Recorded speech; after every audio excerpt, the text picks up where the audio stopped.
Well, welcome to day 24 of our Advent readings. And of course, it's Christmas Eve today. It's Wednesday, the 24th of December. Today we're going to see that Jesus is worshipped. He's worshipped. We're going to look at Matthew chapter 2, verses 1 to 12, and then Revelation chapter 5, verses 11 to 14. So first, Matthew chapter 2, beginning at verse 1. After Jesus was born in Bethlehem in Judea, during the time of King Herod, Magi from the east came to Jerusalem and asked, "Where is the one who has been born King of the Jews?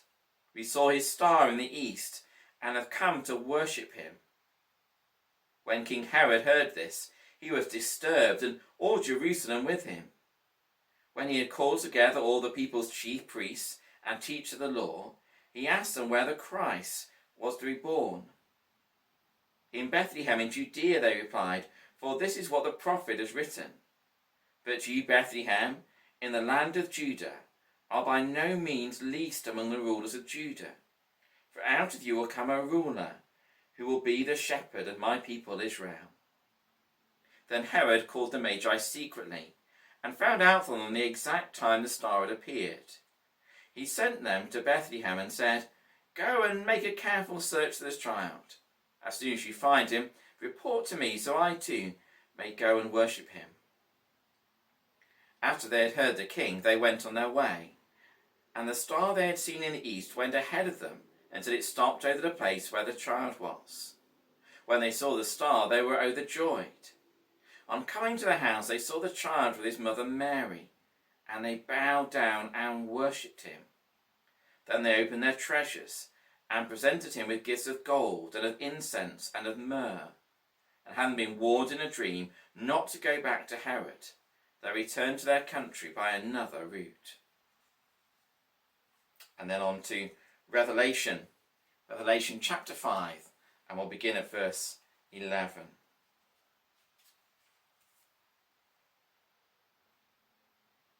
"Then I looked, and I heard the voice of many angels, numbering thousands upon thousands, and 10,000 times 10,000. They encircled the throne and the living creatures and the elders. In a loud voice they sang, 'Worthy is the Lamb who was slain to receive power and wealth and wisdom and strength and honour and glory and praise.' Then I heard every creature in heaven and on earth and under the earth and on the sea and all that is in them singing, 'To him who sits on the throne and to the Lamb be praise and honour and glory and power for ever and ever.' The four living creatures said, 'Amen,' and the elders fell down and worshipped." Well, we've got a very well-known account from Matthew's Gospel today of the Magi, or wise men, coming to find Jesus. They come from far away, from the east, and they come first to Jerusalem, to the capital, to find out where the King of the Jews has been born. They find out he's been born in Bethlehem, and then go there to him. And we see their purpose at their journey right in verse 2 at the end. "We saw his star in the east, and have come to worship him." And that's what they do when they find Jesus. On coming to the house, they saw the child with his mother Mary, and they bowed down and worshipped him. That's what people of all nations, all backgrounds should do when they come to Jesus. We should all worship him. These people from a distant land realised that's what they should do, that they should worship Jesus. And they were completely right.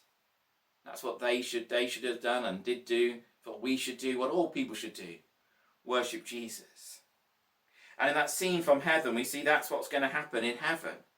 We see all the angels of heaven, all the living creatures, all the creatures in heaven and earth, all praising Jesus, the Lamb who was slain.